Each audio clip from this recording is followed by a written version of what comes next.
नमस्कार, शाम के 7 बज चुके हैं और वक्त हो चला है ग्रे कार्ड का। और आज ग्रे कार्ड में बात करेंगे उत्तर प्रदेश में समाजवादी पार्टी को लेकर, क्योंकि सपा के लिए कितना जरूरी है अमर सिंह जैसा ठाकुर। क्या पीडीए से आगे बढ़ेंगे अखिलेश यादव? क्या राजा भैया से करेंगे गठबंधन? लगातार यही सवालिया निशान खड़े होते हैं, क्योंकि सपा पीडीए यानी पिछड़ा दलित अल्पसंख्यक फॉर्मूले को लेकर चल रही है और इसी समीकरण के जरिए 2024 के चुनाव में उतरने का प्लान बना रही है। बीजेपी जिस मजबूत वोट बैंक के साथ यूपी में खड़ी हुई है, उससे महज पीडीए से मुकाबला नहीं किया जा सकता। सपा को अमर सिंह और रेवती रमण जैसे ठाकुर नेता की भी दरकार है। पहले रिपोर्ट दिखाएंगे, उसके बाद ग्रे कार्ड में हर रोज की तरह विश्लेषण करेंगे।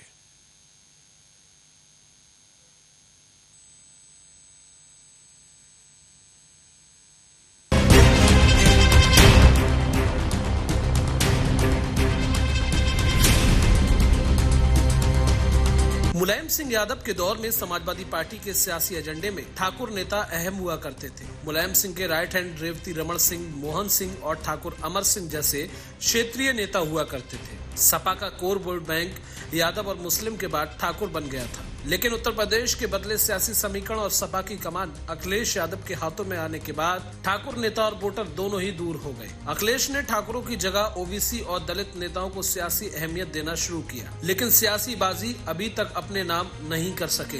2024 के लोकसभा चुनाव का सियासी ताना बाना बुना जाने लगा है। बीजेपी एक मजबूत वोट बैंक के साथ सूबे में क्लीन स्वीप का टारगेट लेकर चल रही है और मिशन 80 का टारगेट सेट कर रखा है। वहीं सपा पीडीए यानी पिछड़ा दलित अल्पसंख्यक फॉर्मूले को लेकर चल रही है और इसी समीकरण के जरिए 2024 के चुनाव में उतरने का प्लान बना रखा है। बीजेपी जिस मजबूत वोट बैंक के साथ यूपी में खड़ी हुई है, उसे महज पीडीए से मुकाबला नहीं किया जा सकता है। सपा को अमर सिंह और रेवती रमण जैसे ठाकुर नेता की भी दरकार है। ऐसे में सवाल है कि क्या अखिलेश पीडीए से आगे बढ़ेंगे और राजा भैया जैसे कद्दावर ठाकुर नेता से फिर हाथ मिलाएंगे? वहीं लोकसभा चुनाव की सियासी तपिश और राज्यसभा चुनाव में मची उठापटक के बीच सपा के प्रदेश अध्यक्ष नरेश उत्तम पटेल ने मंगलवार शाम रघुराज प्रताप सिंह उर्फ राजा भैया से मुलाकात के बाद नए गठबंधन को सुगबुगाहट तेज हो गई है।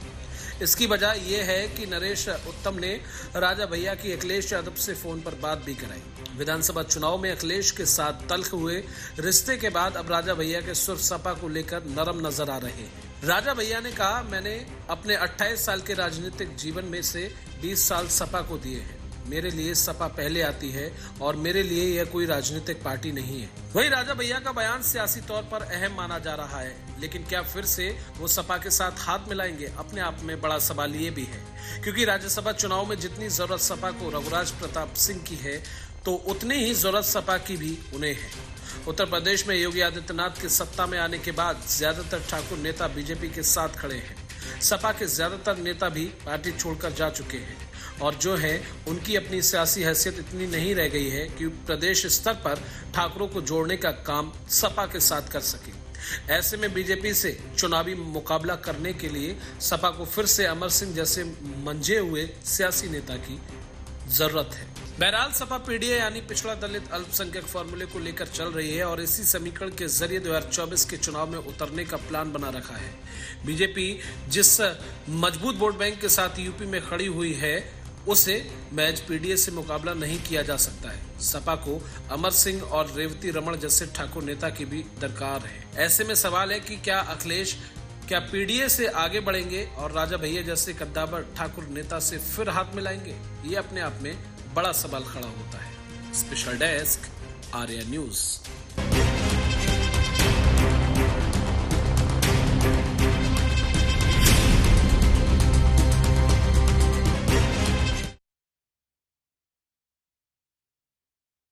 कि अखिलेश यादव को बस यही इंतजार है कि अब वो पीडीए से आगे बढ़ेंगे या फिर जो क्षत्रिय नेता हैं, जो ठाकुर नेता हैं, जिस तरह से मुलायम सिंह के समय में जो नेता थे उनकी तरह आगे बढ़ेंगे या फिर हाथ मिलाएंगे। कई तरह के सवालिया निशान यहां खड़े होते हैं, क्योंकि मुलायम सिंह यादव के दौर में समाजवादी पार्टी के सियासी एजेंडे में ठाकुर नेता अहम हुआ करते थे।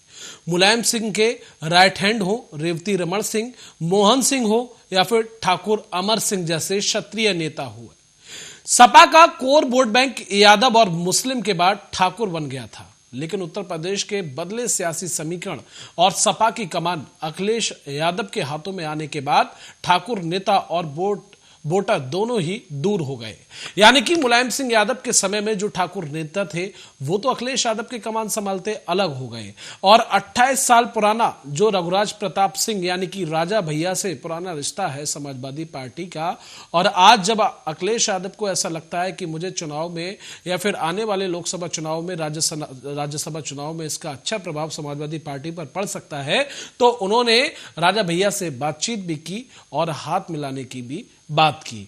ऐसे में सवाल वही जो हमने आपको बताया और अपनी इस खबर के जरिए आपको दिखाया कि क्या अखिलेश यादव पीडीए से आगे बढ़ेंगे, क्या क्षत्रिय नेताओं से वो हाथ मिलाएंगे, क्योंकि अखिलेश ने ठाकुरों की जगह ओबीसी और दलित नेताओं को सियासी अहमियत देना शुरू कर दिया था, लेकिन सियासी बाजी अभी तक अपने नाम नहीं कर सके। 2024 के लोकसभा चुनाव का सियासी ताना बाना लगभग बुना जाने लगा है, बुन चुका है, यूं कहें बुना जाने लगा नहीं है लेकिन बुन चुका है। बीजेपी एक मजबूत वोट बैंक के साथ सूबे में क्लीन स्वीप का टारगेट लेकर चल रही है और मिशन 80 का टारगेट पूरा सेट कर रखा है। वहीं सपा पीडीए यानी पिछड़ा दलित अल्पसंख्यक फॉर्मूले को लेकर चल रही है और इसी समीकरण के जरिए 2024 के चुनाव में पूरी तरह से उतरने का प्लान बना रखा है।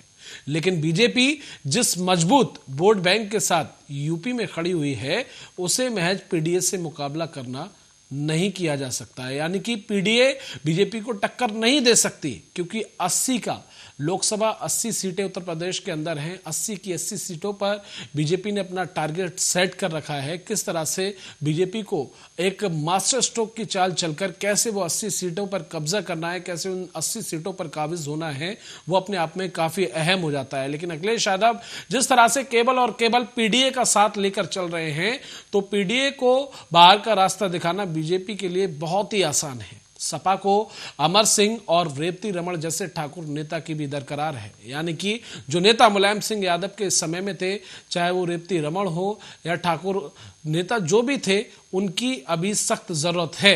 उसी को लेकर राजा भैया को लेकर लगातार जिस तरह से तमाम खबरें चल रही हैं सियासी गलियारों में, क्या अखिलेश यादव राजा भैया के साथ आएंगे या फिर क्या राजा भैया खुद अखिलेश यादव की तरफ बढ़ेंगे, अपने आप में ये सवाल काफी अहम हो जाते हैं। ऐसे में सवाल है कि क्या अखिलेश पीडीए से आगे बढ़ेंगे और राजा भैया जैसे कद्दावर ठाकुर नेता से फिर हाथ मिलाएंगे, क्योंकि सपा के प्रदेश अध्यक्ष ने राजा भैया से मुलाकात की। हाल ही की आपको ये तस्वीर बता रहे हैं, हाल ही की आज की ही ये बात आपको बता रहे हैं। अखिलेश यादव के अध्यक्ष ने जिस तरह से राजा भैया से मुलाकात की, लोकसभा चुनाव की सियासी तपिश और राज्यसभा चुनाव में मची उठापटक के बीच सपा के प्रदेश अध्यक्ष नरेश उत्तम पटेल ने मंगलवार शाम को रघुराज प्रताप सिंह और राजा भैया से मुलाकात के बाद नए गठबंधन को सुगबुगाहट तेज कर दी। इसकी वजह यह है कि नरेश उत्तम ने राजा भैया की अखिलेश यादव से फोन पर बात भी कराई। यानी कि जिस तरह से नरेश उत्तम ने राजा भैया से अखिलेश यादव की बातचीत कराई, उस दरमियान क्या कुछ दोनों के बीच बातचीत हुई, क्या सहमति बनी। हालांकि राजा भैया ने अपने औपचारिक तौर पर यह ऐलान किया और उन्होंने ये बयान दिया था पत्रकार वार्ता में कि समाजवादी पार्टी से मेरा पुराना नाता रहा है। समाजवादी पार्टी के लिए हमेशा मेरे तेवर जो है वो नरम है, और अगर समाजवादी पार्टी का साथ मुझे मिलता है तो मेरे लिए बहुत अच्छी बात है, या फिर समाजवादी पार्टी में अगर मैं जाता हूं तो मेरे लिए बहुत अच्छा है। यानी कि अखिलेश यादव भी ये चाहते हैं और कहीं ना कहीं राजा भैया के तेवर भी समाजवादी पार्टी के लिए नरम दिखाई दिए। वहीं विधानसभा चुनाव में अखिलेश के साथ तल्ख हुए रिश्ते के बाद अब राजा भैया के सुर सपा को लेकर नरम नजर आ रहे हैं। राजा भैया ने कहा कि मैंने अपने 28 साल के राजनीतिक जीवन में 20 साल समाजवादी पार्टी को दिए हैं। यानी कि उन्होंने पूरा आंकड़ा बताया कि 28 साल का मेरा राजनीतिक करियर है, उसमें से 20 साल मैंने समाजवादी पार्टी को दिए। मेरे लिए सपा पहले आती है और मेरे लिए यह कोई राजनीतिक पार्टी नहीं है। यानी कि राजा भैया ने कितनी बड़ी बात कही कि मेरे लिए समाजवादी पार्टी पहले आती है और मेरे लिए ये कोई राजनीतिक पार्टी नहीं है, ये मेरे घर की तरह है, मेरा परिवार है समाजवादी पार्टी। अपने आप ही उन्होंने अपने शब्दों में ये भी कहा। अब सवाल ये है कि क्या अखिलेश राजा भैया से हाथ मिलाएंगे। राजा भैया का बयान सियासी तौर पर अहम माना जा रहा है, लेकिन क्या फिर से वो सपा के साथ आएंगे। सपा के साथ हाथ मिलाएंगे? अपने आप में लगातार ये सवाल बड़े होते हैं, क्योंकि राज्यसभा चुनाव में जितनी जरूरत सपा को रघुराज प्रताप सिंह की है, तो उतनी ही जरूरत सपा की भी उन्हें है। उत्तर प्रदेश में योगी आदित्यनाथ के सत्ता में आने के बाद ज्यादातर ठाकुर नेता बीजेपी के साथ खड़े हैं।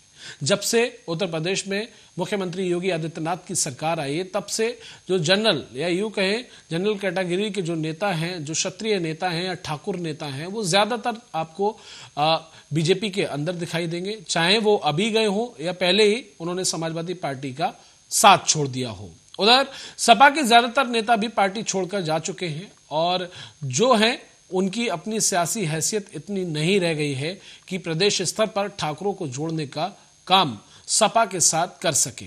ऐसे में बीजेपी से चुनावी मुकाबला करने के लिए सपा को फिर से अमर सिंह जैसे मजे हुए सियासी नेता की जरूरत महसूस हो रही है।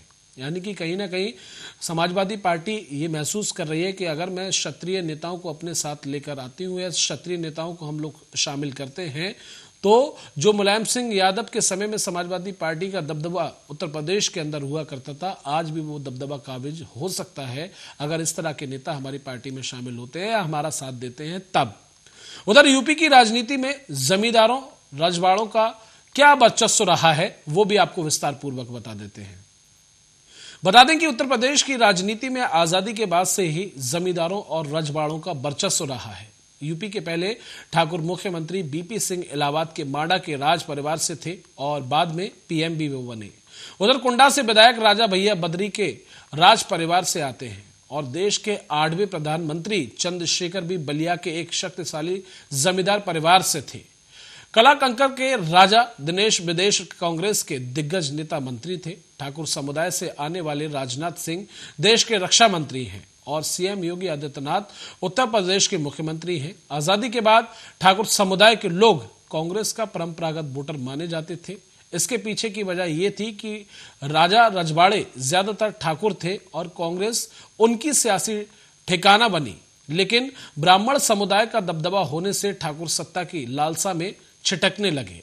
उधर बीपी सिंह से लेकर वीर बहादुर सिंह यूपी के सीएम बने, लेकिन 90 के दशक में मंडल पॉलिटिक्स आने के बाद देश के साथ साथ यूपी की सियासत भी बदल गई।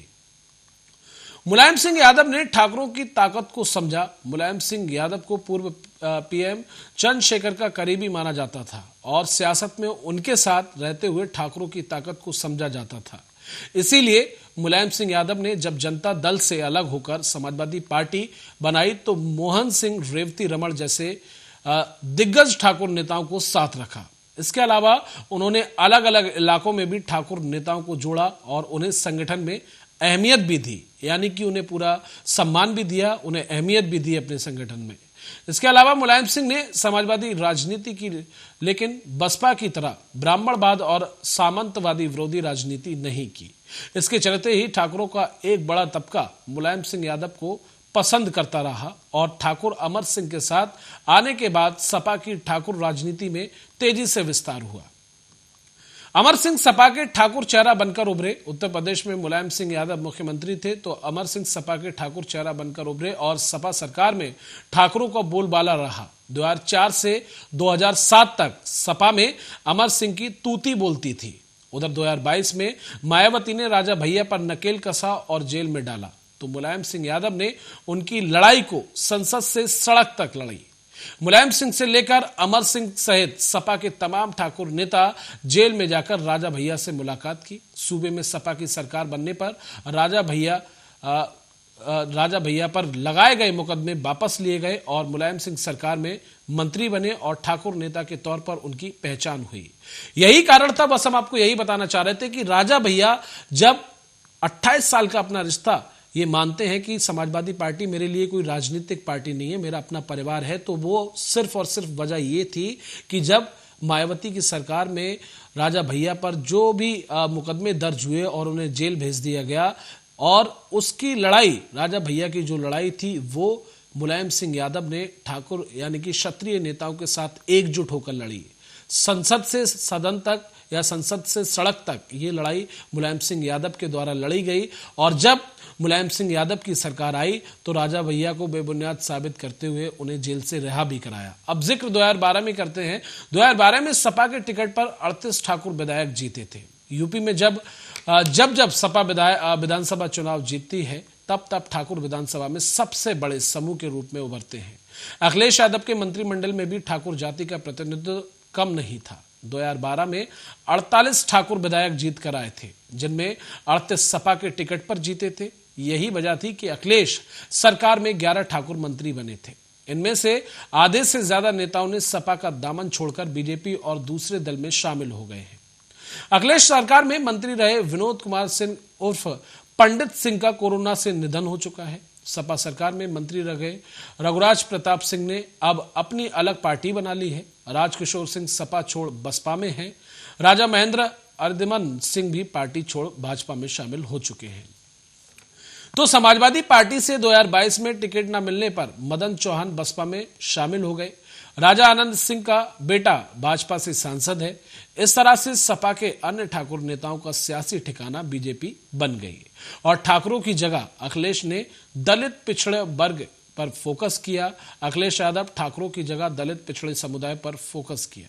इसी का नतीजा है कि अखिलेश यादव के मंच और सपा से ठाकुर चेहरे पूरी तरह से गायब हो चुके हैं।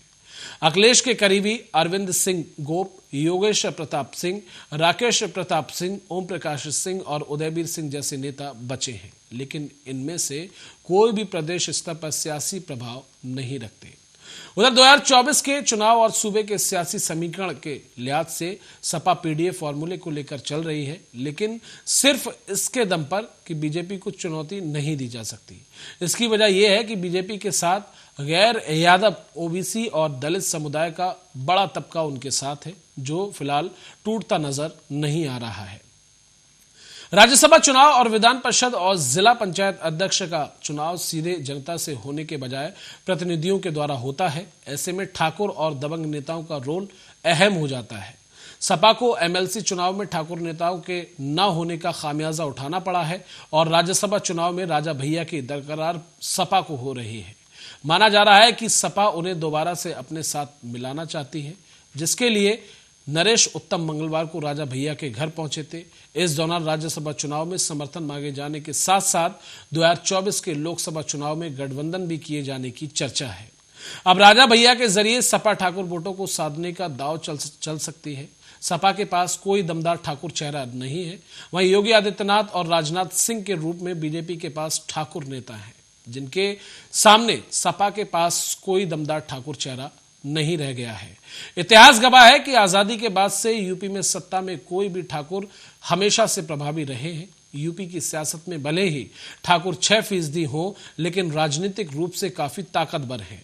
यही वजह है कि हमेशा से ठाकुर अपनी आबादी की तुलना में 2 गुना विधायक और सांसद चुने जाते रहे हैं। तो उत्तर प्रदेश में करीब 6% राजपूत समाज है। मौजूदा राजनीति में राजपूत समाज सूबे में मुख्यमंत्री योगी आदित्यनाथ और केंद्रीय गृह मंत्री राजनाथ सिंह के नेतृत्व में बीजेपी के साथ मजबूती से खड़ा है। 2017 के यूपी विधानसभा चुनाव में 63 राजपूत विधायक जीतने में सफल रहे थे, जबकि 2022 में 49 ठाकुर विधायक बने। सूबे में ठाकुर वोटों की सियासत को देखते हुए अखिलेश क्या अमर सिंह की सियासी कमी की भरपाई करने के लिए रघुराज प्रताप सिंह उर्फ राजा भैया को अपने साथ लेंगे? यही लगातार सवाल यही खड़ा होता है, क्योंकि जिस तरह से हमने इस पूरे विश्लेषण में बताया कि मुलायम सिंह के समय में कितने क्षत्रिय जो नेता थे, चाहे वो राजा भैया हो या रमण सिंह हो, जिनका भी हमने जिक्र किया, जो लगातार मुलायम सिंह यादव के साथ कंधे से कंधा मिलाकर चलते थे और एक बड़ा वर्चस्व उन नेताओं का रहा है समाजवादी पार्टी में। लेकिन जब से अखिलेश यादव ने पीडीए थामा है या पीडीए को चुना है, तब से वो सारे क्षत्रिय जो नेता थे या जनरल कास्ट के जो नेता थे, ठाकुर जो नेता थे, वो सभी या तो बीजेपी में शामिल हो गए हैं या फिर उन लोगों ने अपनी निर्दलीय पार्टी बना ली है। एग्जाम्पल के तौर पर राजा भैया। आखिरकार अब अखिलेश यादव को ये लगने लगा है कि जैसे जैसे चुनाव नजदीक आ रहे हैं, ऐसे में क्षत्रिय नेताओं का होना कितना जरूरी है। शायद इसीलिए अखिलेश यादव पीडीए से थोड़ा आगे बढ़े और उन्होंने राजा भैया से बातचीत भी की। अब सवाल यही खड़े होते हैं, जिस तरह से राजा भैया और अखिलेश यादव को लेकर लगातार ये कयास लगाए जा रहे हैं कि राजा भैया ने जिस तरह से अपना बयान दिया कि समाजवादी पार्टी मेरे लिए कोई राजनीतिक पार्टी नहीं है, मेरा अपना घर है, तो क्या राजा भैया फिर से समाजवादी पार्टी में वापस करेंगे? और अगर राजा भैया समाजवादी पार्टी में अपनी वापसी करते हैं तो क्या अखिलेश यादव को एक बार फिर समाजवादी पार्टी में क्षत्रिय नेताओं का साथ मिलेगा? अगर क्षत्रिय नेताओं का साथ मिलता है तो एक बार फिर यह कहना गलत नहीं होगा कि उत्तर प्रदेश में समाजवादी का दबदबा काबिज हो सकता है। और इसी के साथ हमारे इस ग्रे कार्ड में बस इतना ही। कल फिर मुलाकात होगी एक नए मुद्दे के साथ। तब तक के लिए आप बने रहिए आर्य न्यूज के साथ।